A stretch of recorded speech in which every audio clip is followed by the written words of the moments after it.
안녕하세요. 눈성형 중점 진료 성형외과 전문의 박재희 원장입니다.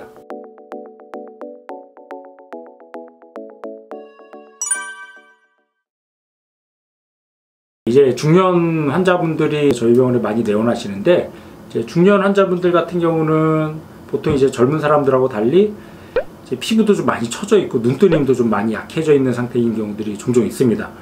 그래서 이제 젊은 사람들 같은 경우는 메몰이라든지 아니면 절개를 하더라도 최소량으로만 절개를 해도 되는 경우가 있지만, 이제 중년 같은 경우는 좀 피부 처짐 정도가 어느 정도 있기 때문에 그 경우는 단순히 쌍꺼풀을 메몰로만 해결할 수 있는 경우가 그렇게 많지는 않습니다.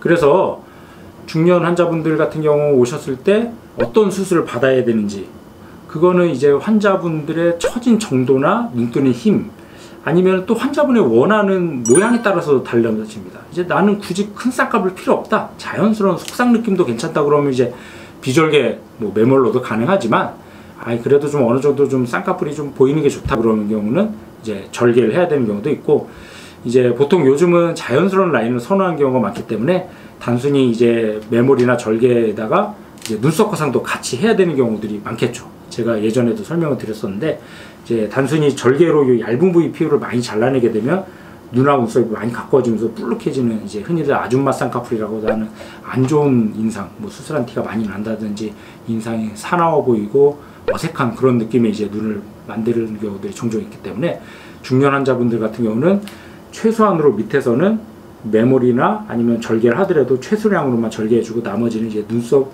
위나 아래를 통해서 이제 두꺼운 부위에 피부를 올려주는 방법을 통해서 수술해주는 게 자연스러우면서도 젊어 보이는 그런 눈매를 만들 수가 있는 경우들이 있습니다.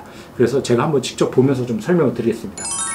같은 경우는 이제 나이가 그렇게 비교적 많지가 않았던 환자, 40대 환자분인데, 이분은 이제 큰 쌍꺼풀을 원하지가 않아갖고 이제 비절개로 하면서 이제 눈하고 눈썹이 가까워서 눈썹 위를 통해서 이제 눈썹 상 거상술을 같이 시행을 해줬던 이제 케이스입니다. 그래서 보면은 이제 쌍꺼풀을 작게 속상 느낌으로 만들어줬죠. 만들어주고 대신 이제 눈매 교정을 통해서 좀 검은 자가 좀 많이 보일 수 있게 이렇게 해줬던 케이스인데, 이런 경우는 이제 쌍꺼풀을 크게 안 하는 거를 원하셨기 때문에 이제 비절개로도 가능한데, 예를 들어서 만약에 좀 쌍꺼풀을 어느 정도 나는 보이는 게 좋다.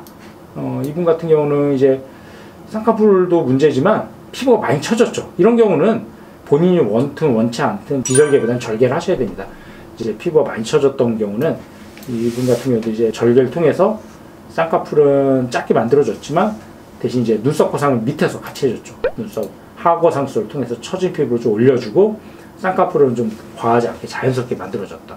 그런 케이스였고, 이제 마지막 케이스 같은 경우는 이제 원래 좀 쌍꺼풀이 있으셨던 분인데, 이분 같은 경우는 이제 눈뜨림이 좀 약하고 좀 바깥쪽이 좀 처졌던 그런 분인데, 이분도 이제 눈하고 눈썹이 좀 가까운 케이스라서 이제 눈썹 위를 통해서 이제 눈썹 상거상술을 해주고, 쌍꺼풀은 이제 자연스러운 속상 느낌으로 이제 만들어져서 좀 과하지 않지만 좀 또렷한 느낌, 그런 느낌을 이제 만들어줬던 케이스입니다. 이제 눈썹 거상술을 이제 눈하고 눈썹이 가까운 분들은 눈썹 위를 하시는 게 좋고, 멋진 분들은 이제 눈썹 밑으로 해서 올려주고, 이제 쌍꺼풀을 좀 어느 정도 보이는 쌍꺼풀을 원하시는 경우는 절개를 하는 게 맞고, 이제 크지 않더라도 피부 많이 처진 경우는 당연히 절개를 해야겠죠. 이제 비절개의 케이스는 피부가 많이 안 처지면서 쌍꺼풀이 크지 않은 속상 느낌으로 원하시는 경우는 비절개도 중년이라도 충분히 가능합니다.